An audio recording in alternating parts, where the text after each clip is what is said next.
Awit, Kabanata 58. Tama ba ang hatol ng mga pinuno? Ang hatol ba ninyo'y pantay at totoo? Hindi.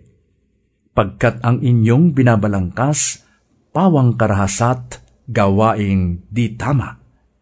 Iyang masasama sa mulat mula pa, mula sa pagsilang ay sinungaling na. Sila'y makamandag, ahas ang kaparis, katulad ay kobrang ang tainga ay may takip. Itong mga tawak at salamangkero, di niya dinirinig, hindi pansin ito. Bungiin ang ngipin nila, O Panginoon, alisin ang pangil niyong mga leon.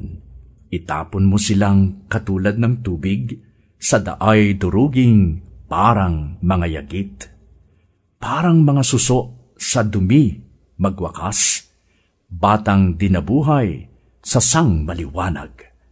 Puputulin silang hindi nila batid, itatapon ng Diyos sa tindi ng galit, bagaman buhay pa'y yun na ang sinapit.